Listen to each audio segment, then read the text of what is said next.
All right, so this is the rear deck, obviously. We've got these risers on here because we're stepping up to 6.5-inch speakers. So each of these just got a little silver marking where the mounting screws go. Maybe fill these up. And these risers just barely fit around the old stock holes just to keep that sealed up as well as possible. Some oldie cracks. So, yep, we'll see how well that holds on. Hopefully well. And then we go to the back here.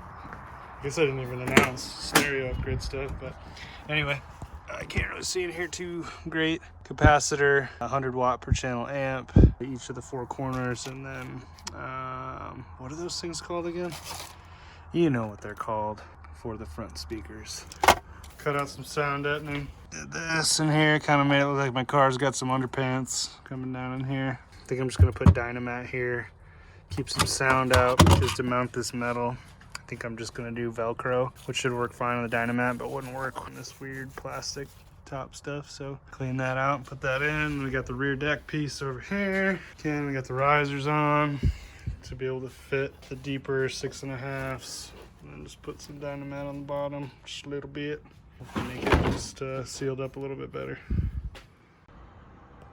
It doesn't even matter, but I'm gonna redo this piece right here. Luckily, what works perfectly is the old foam that was in it, just to shape out that forward piece of wood, I hope. So yeah, I got a jigsaw and we're gonna trace this out on the wood. Luckily, this is pretty much the perfect size, so it's just gonna be cutting that there. And that should be primo. We'll see. We will see. We will always see. Okay. So we got it all cut, got it marked where we're mounting capacitor and amp. At the bottom we got legs. I used spray paint to kind of mark where they were sitting when I got them all lined up. But freaking stable, dude. Did a test to make sure there's space, which I'll show you right now.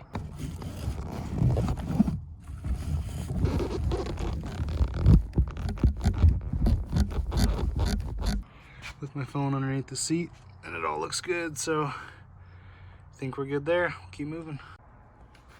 All right, so it is in, fitted, upholstered. RCA cables going on, all lined through. See the back here, way too many staples, a little too close right there, all good. Decided to paint it, don't know why, but it looks good. Yeah, something like that.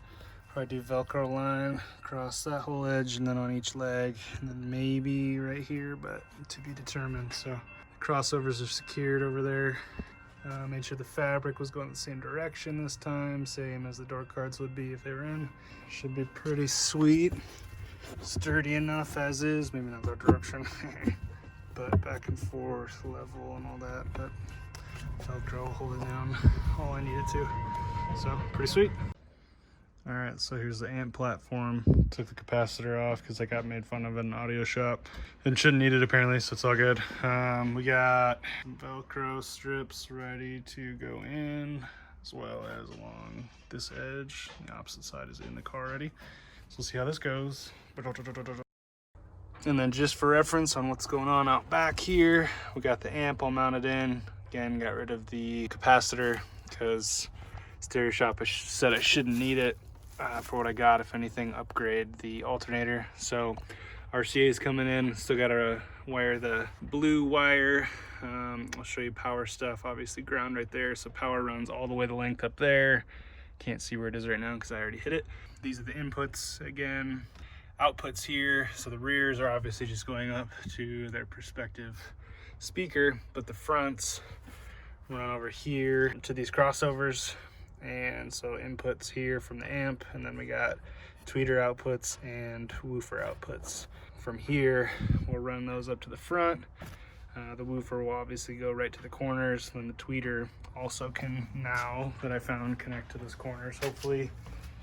And yeah, just attach the tweeter to these, and then the woofer only wires from the back. So last things I have to figure out before I put the rest of the dash back in is just power, constant power, switch power, and then creating its own ground as well. Previously, the last owner had it run from the cigarette lighter, and that used to blow because the cigarette lighters also attach the same fuse as the seats. So like when I'd adjust my seats, I'd lose music and seat adjustment and not about that. So I'll figure that out and should be pretty much set for wiring. Excited. All right, so one big question I had with speaker wiring is tweeter stuff and what already exists, or if I would have to go through this super broken piece of rubber, because it's the only part where a harness goes in the door. So luckily, look at your colors here. We got a gray green and a yellow green. This is the premium system that already came with tweeters. So I'm gonna swap them out. Thank the Lord. So I found these colors down here, and the way to verify which was which is you can take a 9-volt battery, as a lot of people probably know, and if you touch what is the positive to the positive and negative to the negative, I just tried each way, static will play through said speaker that they're connected to or not. And what I found was yellow gray is positive, green gray is negative, played static through this. So luckily I can run my speaker wire, I assume should work to those, and not have to deal with extra wiring externally or elsewhere. And then I just gotta swap out the wiring to the new tweeters. So yeah. What's up, nerds? Okay. So getting the tweeters out. So I was working it with a knife and stuff, pulled the back of the speaker off, the tweeter, got that, but then I couldn't get like the front little woofy part. So I took a Dremel and cut it out. I think this inner ring you see was part of it too, but regardless, just having to size it to this that I'm using.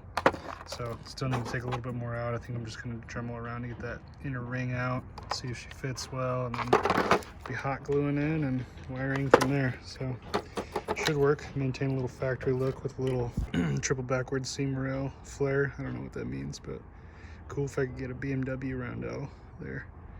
That'd be cooler. Okay, we'll see. Anyway, here we go.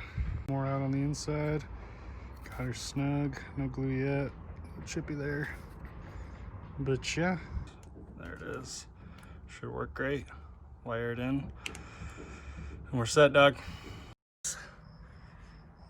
In each door, little right here, not gonna do much, whatever. And some in there, sure, whatever. Yeah, okay, whatever.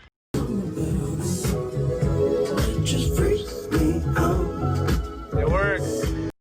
Okay, like I always forget to record before I tie everything up. Everything's run. Power's run. Speakers are not connected. I did the clipping testing on the amps. It's the rear deck. Or the grills are kind of wobbling out, so they're out right now. And then these, just 2 1/2-inch rings put together. Sheet metal screwed through all the way. Yeah, and then obviously you can see the e-brake is a little bit, I don't know the right word. It's in the way of the e-brake. So I'm gonna have to pull it off and trim the e-brake a little, because the e-brake is fucking 7 inches long. So that, other side, no intrusions there, obtrusions, whatever the word is. Oh, and of course the deck. Uses stock wiring for power ground memory, and what's the other one? Illumination or something like that. And then the rest, obviously RCA cables to the back, antenna. Worked second try. I had a blown fuse and then replaced the fuse and it all worked. So it's incredible when shit like that happens. So yeah, and I don't know if I ever showed where I ran the power wire, but just that little 8 gauge through that guy, obviously to the amp in the back, comes up down there through here, and I like that it's small enough, and decided to kind of fish it through where other wires were going to not make it so obvious until you get to the huge pink fuse and then battery right there. So yeah, that is my stereo wiring, dude, and it works. The clarity is amazing, volume, good mid bass, not quite all the low end I'd want, but without a sub, what do you get? So huge improvement over these paper cones. And of course, tweeters, how could I forget? Actually was able to connect to factory wiring that used to be crossed over at the old speakers. So found those down here, so I didn't have to go through what is always these broken things to that, positive, negative, to there. So yeah, dude, works great. A few more tweaks and it's perfect. So time to put the interior back together and it's a car again. Stoked. Pressure buttons. Okay, a new lesson learned with speaker installs. Again, this is two 1/2-inch spacers with the speaker on front. And you can probably tell what I'm about to do right now. Got the glove box back in. Let's check it out. Oh. Let's see, we got maybe 5, the size of my forehead, my 5 head in here. So like I still got access and stuff. So honestly, to me, it's worth the music, but I still might, when I go back in here, I got some 3/4 inch ones. Maybe that'll allow it to slide by a little bit. I mean, is that a 1/4 inch? You can tell me. You tell me, guys. It's close. We'll see.